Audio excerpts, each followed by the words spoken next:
Entrevista con Aníbal Gil, 8 de enero del 2020, toma 1. Primero, muchísimas gracias por recibirme. Es un honor y un placer conocerlo de verdad, mucho gusto. Le hago una primera pregunta que es directamente sobre lo que estoy investigando. En su trabajo visual, usted, de representación, digamos, usted ha desarrollado muchísimos temas a lo largo de su carrera.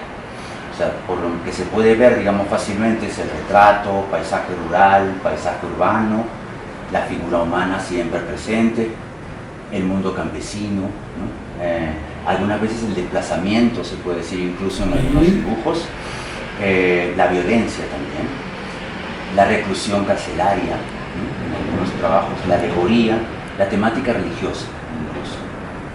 Y además lo ha hecho en múltiples técnicas, ¿no? Es indudablemente que ha impulsado el arte de la impresión, ¿no? En las artes gráficas en Medellín, al ser fundador del taller de grabado de artes plásticas de la Universidad, ¿no? De Antioquia.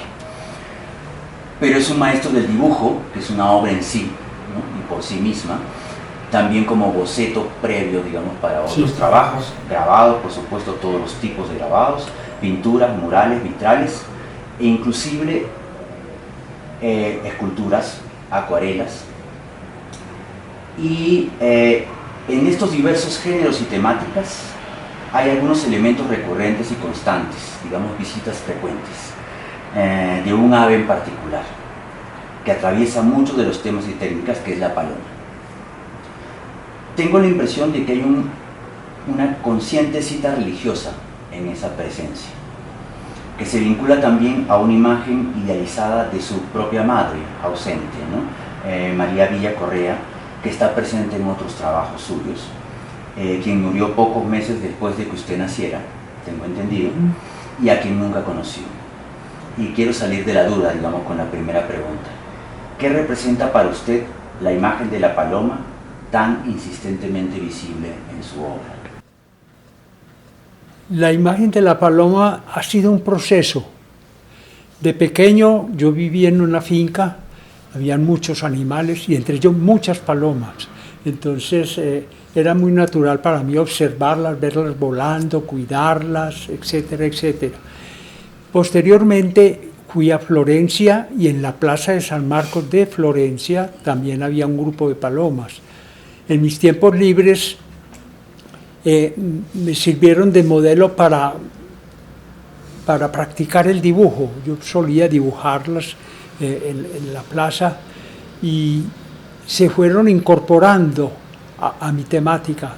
De pronto hice una composición, ya una composición formal de palomas en acuarela. Yo tenía una inquietud especial al viajar a Europa y era el tema del Renacimiento, cómo el Renacimiento había resuelto plásticamente la pintura, entonces desentrañar eso. Entonces me propuse empezar a hacer composiciones con algunos elementos, entre ellos la paloma, no solo en dibujo, sino en acuarela. Me tomo la licencia para interrumpir esta parte del diálogo para comentar que hasta esta conversación Aníbal no había mostrado esta obra y ha permanecido desde su creación en 1956 prácticamente inédita, sin registro de foto ni de video. Así que la estamos viendo por primera vez.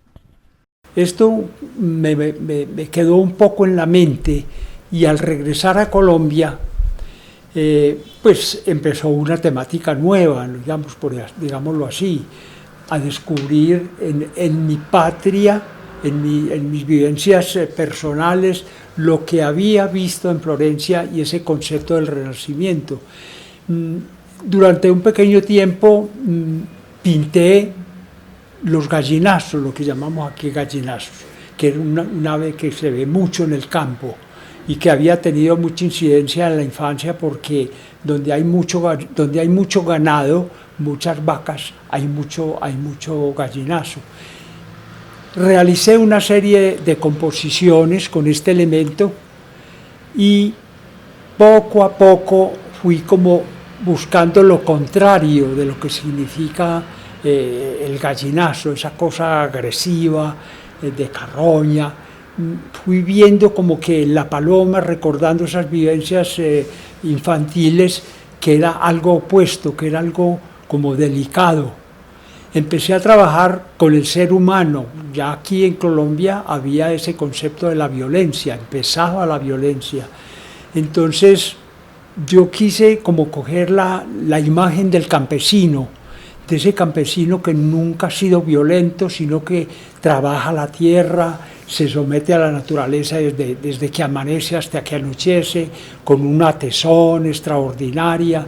Ese campesino para mí fue muy importante y se quedó metido en toda mi temática. Entonces sentí la necesidad de acompañar esa figura campesina con un elemento simbólico, digámoslo así. No me propuse que fuera un símbolo, pero instintivamente yo fui acomodando la paloma a ese sentido de paz que yo veía en el trabajador del campo. Veía yo como que podía aunar esos dos elementos y que la paloma era para el campesino como su espíritu, su ego, ¿no? Lo que sentía dentro del campesino, su paz, su tranquilidad, su esfuerzo, su trabajo, lo manifestaba en esa paloma. Entonces fue incorporándose en esa idea y se fue quedando en el ser humano. Posteriormente hubo variaciones, ya por ejemplo, hacia la figura femenina. La figura femenina yo la asocié mucho con la corona de flores, flores en la cabeza, cosas que vienen un poquito del Renacimiento, pero que en el campo también se veían. La mujer del campo adornaba su cabeza con flores cuando salía al pueblo, etcétera, etcétera. Entonces esas vivencias infantiles se fueron quedando y auné lo que la mujer coronada con la paloma, su paloma en la cabeza. Esa fue una temática que yo trabajé bastante. Entonces es como un símbolo, sí, que acompaña a la mujer en su belleza, en sus ilusiones, en sus cosas, sus sueños, todo esto, ¿no? Se aunaron esos tres elementos, la mujer, las flores y la paloma. Y esto fue trabajado durante muchos años. Eso es parte, por ejemplo, y eso ha ido evolucionando, ¿no? Sí.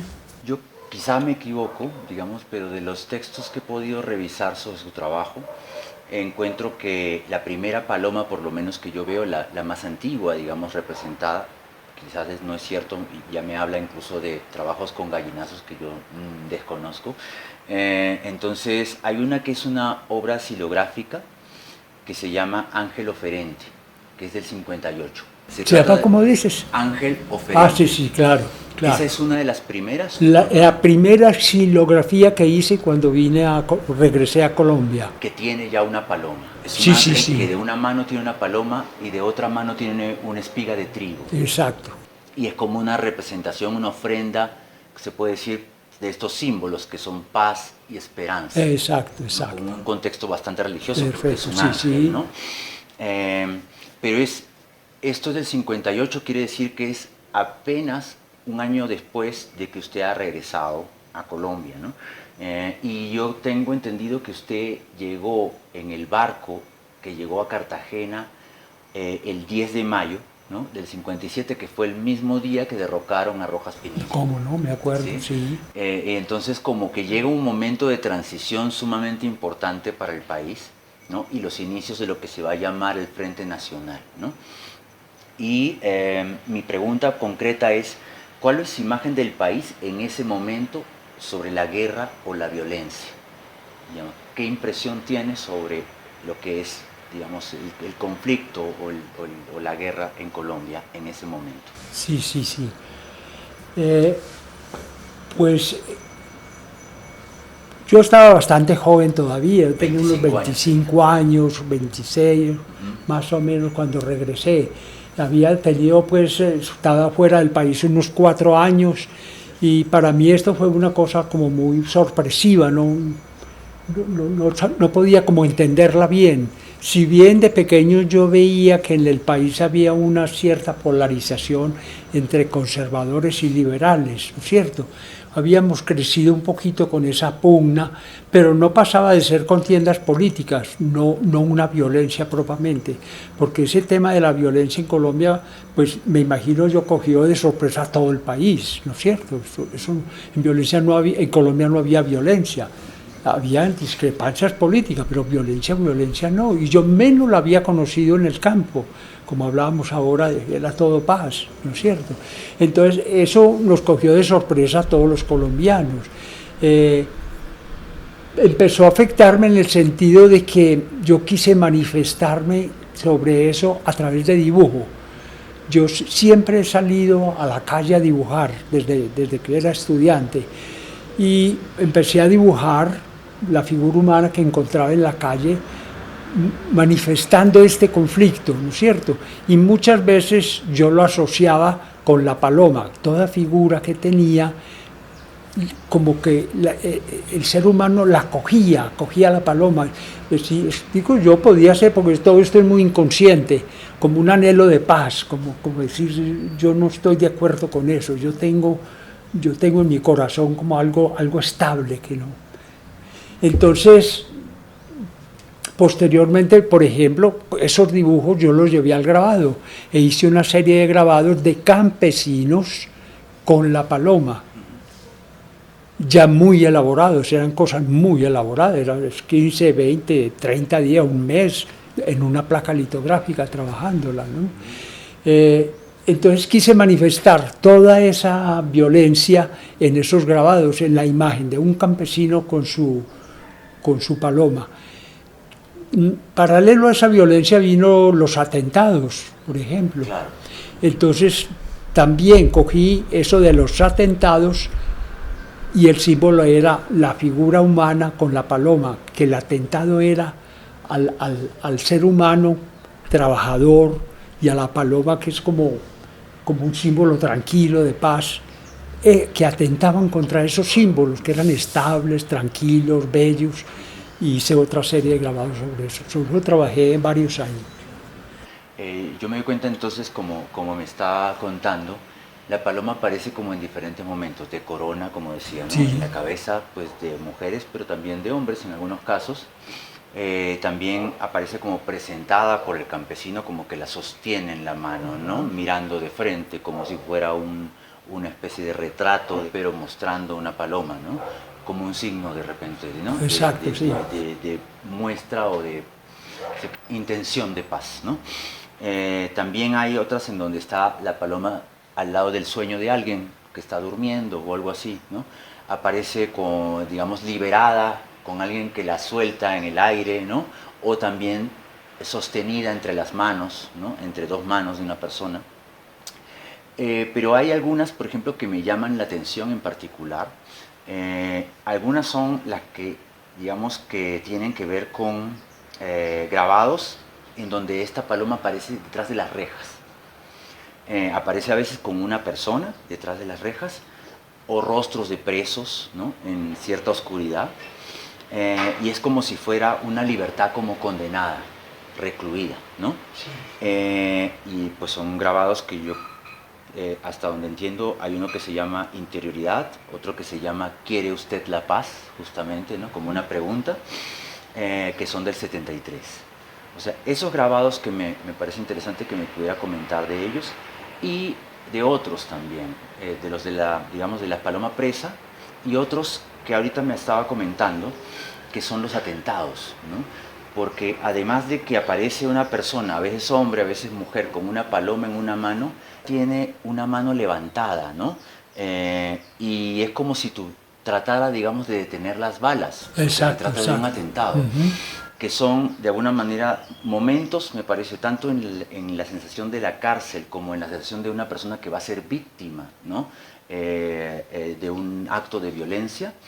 Me parece que si podría hablarme, por ejemplo, de esas situaciones en donde la paloma aparece en esos contextos como difíciles, representada en esos contextos difíciles y no custodiando un sueño o siendo liberada o siendo protegida, digamos, sino que en esos contextos como ásperos, ¿no? Históricamente. Si me podría hacer un comentario sobre ese tipo de representación. Sí, es lo que hablábamos hace poco. es la figura del campesino representando el acto de violencia que había sobre el hombre y especial sobre el campesino, porque en Colombia el campesino sufrió o ha sufrido pavorosamente.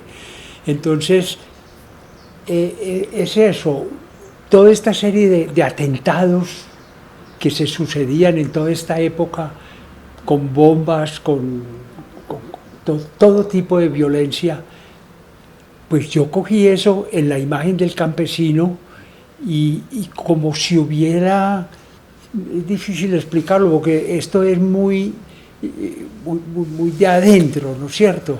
Son vivencias que se expresan sin ponerle mucha literatura a las cosas. Yo no suelo ponerle literatura, yo siento y expreso, sin argumentos, sin mucho argumento. Entonces, lo que yo sentía sobre la violencia lo representaba en ese campesino, por eso de las manos, como quien dice, se defienden, ¿no es cierto? Y acogen la paloma, se defiende él y acogen la paz. Entonces hay allí un movimiento, tú lo has mentado, entre defenderse y defender. Es por eso esa actitud, digámoslo así, del movimiento. Ahora, lo que es curioso en eso es la insistencia en la técnica. Yo quiero llamarte la atención porque no eran grabados hechos como momentáneamente, sino verdaderamente metido en el metal. Lo que me demoraba, yo me metía en el metal y cogía el tema y lo trabajaba, lo estampaba, lo cambiaba hasta lograr la esencia de la idea. Eso es muy importante, ese aspecto. Digamos, es evidente para mí, cualquiera que lo conoce y lo lee en sus declaraciones también, es una persona que detesta la violencia. Yo creo que además tiene también en su carácter algo así como que lo retrae incluso a producir su obra de un modo sin descanso, incesante, hasta hoy, ¿no? Sí, sí. Pero de una manera casi monacal. O sea, Enrique Grau tenía creo que se refería a usted normalmente como San Aníbal, sí, ¿cierto? Entonces, me parece incluso que por eludir hasta cierto punto la violencia, usted decide renunciar a dictar clases en algún momento, si no me equivoco. No sé si es en la Universidad de Antioquia concretamente. ¿Podría contarme un poquito de ese episodio, de por qué decide solamente dedicarse al trabajo y ya no a la enseñanza? Sí, sí. Pero también, por otro lado, también me gustaría que me hablara qué significa para usted en lo personal el espacio de su taller. Bueno, mira, cuando yo vine a Medellín, regresé a Medellín, hubo un requerimiento de algunas universidades de que enseñara lo que yo había aprendido. Realmente, pues era una experiencia importante, porque yo estaba volcado sobre el dibujo, sobre la pintura, había viajado mucho, como hablábamos ahora, y tenía muchas cosas que expresar, el estudio del Renacimiento. Me llamaron cómo podría yo servir a las universidades, e inmediatamente me vinculé a la Universidad Nacional en Arquitectura con dibujo y la teoría del color. El dibujo como ayudando a entender el espacio, los volúmenes, la luz, todos estos elementos plásticos que son necesarios en la arquitectura y poder expresarlos, que el arquitecto pudiera expresar en el papel esos elementos con que trabaja. También en la Universidad de Antioquia, que en aquel entonces se llamaba Instituto, la parte artística era Instituto de Artes Plásticas, se estaba empezando como un poquito en serio el estudio de la pintura para el pueblo. No eran muy restringidos, sino el que quisiera trabajar en dibujo tenía la oportunidad de hacerlo allá. Entonces se fundó ese instituto muy importante y trabajé allá muchos años. Entre las dos universidades yo trabajé 20 años. No todo el tiempo, sino horas, en alguna época, medio tiempo, y durante 2 años fui director del Instituto de Arte de la Universidad de Antioquia, prestando como un servicio, ¿no es cierto?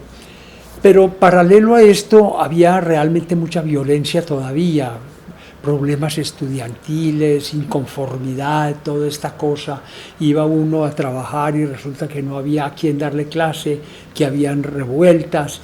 Y entonces yo me puse a pensar, a ver, todo este tiempo es valiosísimo para mí, es sagrado. Si este tiempo no lo puedo yo realizar en la enseñanza, yo me retiro más bien. Entonces tomé la decisión de salirme de las universidades. Dije, me pongo, ya hice una labor académica de enseñar lo que yo puedo, lo que había aprendido. Ahora me dedico a producir tiempo completo lo que yo creo que debo hacer, y tomé la decisión de hacerlo. De ahí para adelante nunca más di clase, dediqué tiempo completo a mi trabajo. ¿Y qué significa para usted el espacio del taller, digamos, cuando entra al taller? ¿Qué es lo que siente cuando entra al taller? ¿Qué representa para usted ese espacio, digamos, de fabril, de producción?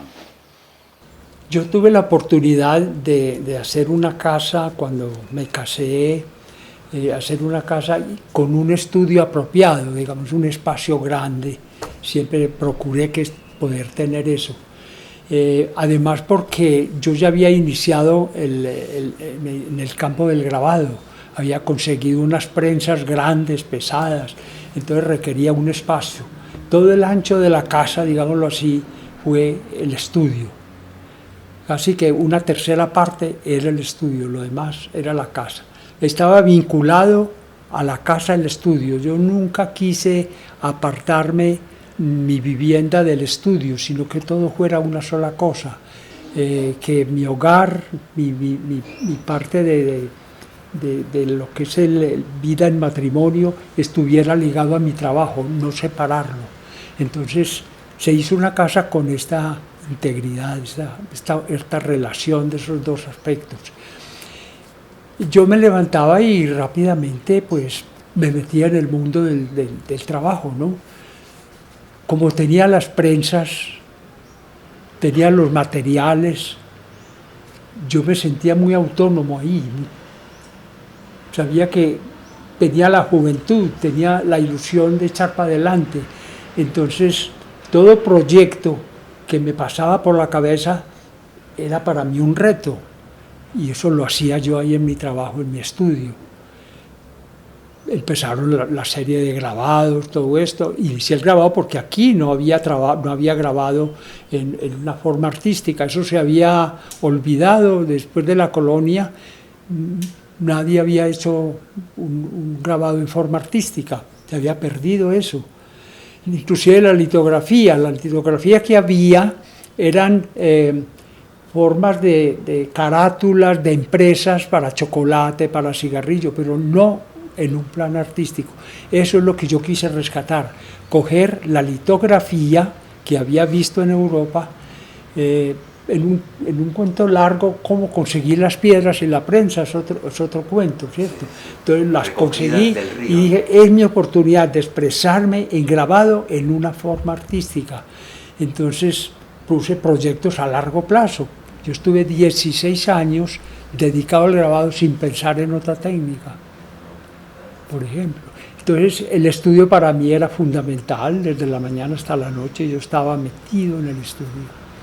Mi forma de descansar era periódicamente salir al campo, porque me ha interesado mucho el campo, y como había la tradición de la acuarela desde que estaba estudiando, era muy natural para mí salir y pintar en el lugar, nunca volver al estudio a trabajar, no, mi papel y todo, con sol, con viento, precisamente esos elementos de la naturaleza, tratar de volcarlos en una acuarela en 2 o 3 horas. O sea, es un acuarelista de vacaciones. Sí, de vacaciones largas, ¿no? Sí, porque también me dedicaba largo a pintar acuarela.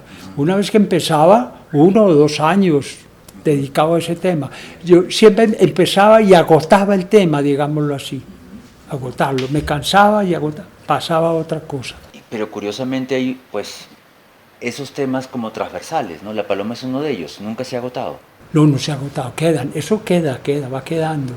Sí, son como escalones que uno va subiendo. Todos estos temas los veo yo así, son escalones en una carrera, pues mi carrera, que van subiendo y el peldaño es uno solo, que se va dividiendo, ¿no? Y el uno apoya al otro, sucesivamente. Tengo una preguntita que es como de contexto, ¿no?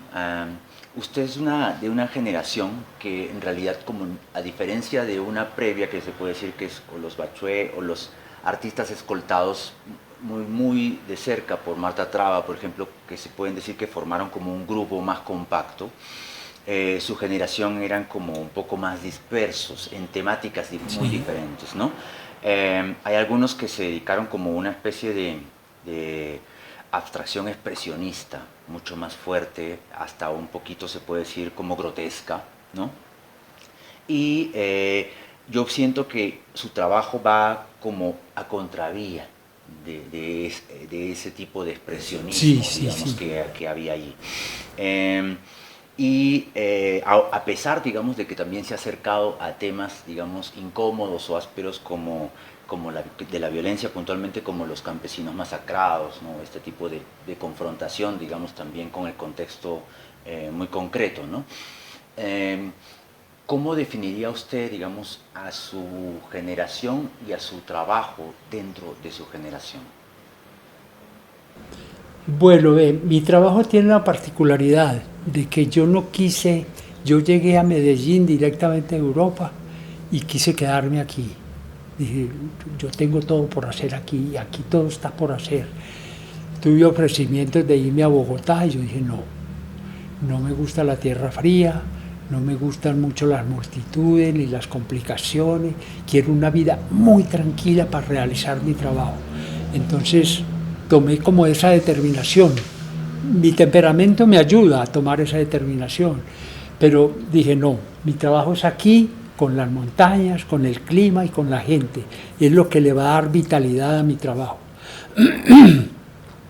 Entonces, en cierto modo, yo me aislé, podemos decir así. Alguien dijo alguna vez que yo me había exilado en Medellín. Y hasta cierta forma tiene razón, porque todo el que quería salir adelante se iba a Bogotá en aquel entonces. Era necesario irse. Pues yo dije, no, yo no me voy, yo me quedo. Y entonces me quedé y eso hizo, primero que todo, que se formara lo del grabado.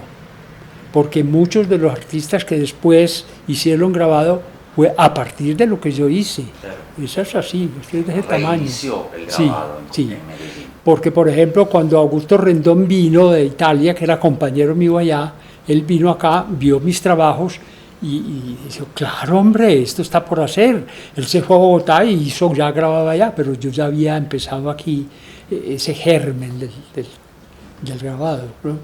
Entonces, el hecho de yo estar un poquito, llamémoslo así, aislado de toda esa mare magnum de cosas que había en la época, hizo que mi trabajo tuviera cierta particularidad, ¿no?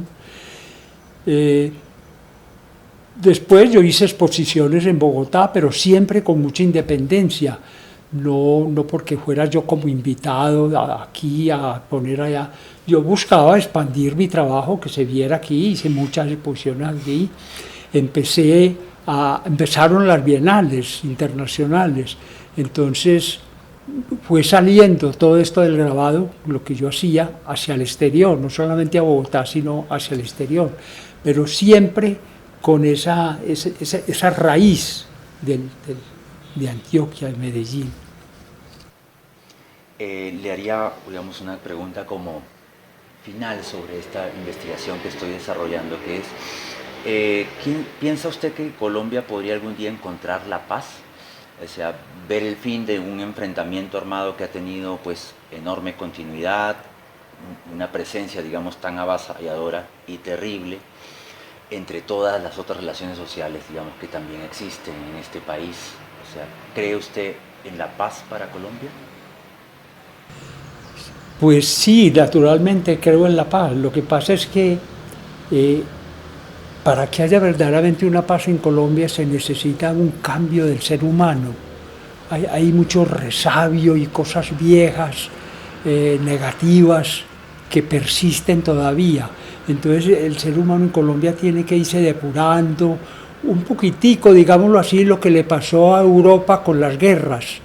Europa ya no quiere guerras. ¿Por qué? Porque ha decantado, ¿no es cierto?, su filosofía, sus vivencias, entonces quieren una cosa de paz, ellos se han equilibrado un poco, no en todos los aspectos, pero ya ese tema de la violencia y de la guerra en Europa está un poquito superado. Lo que nosotros aquí todavía no, nosotros todavía creemos que aquí todavía es la rapiña y la cosa un poco a la brava todo. Entonces se necesita ese cambio del ser humano, esa madurez, para que verdaderamente venga una paz, creo yo. De resto habrá siempre una serie de conflictos que cambian de nombre y de actitud, pero habrá conflictos siempre, creo yo.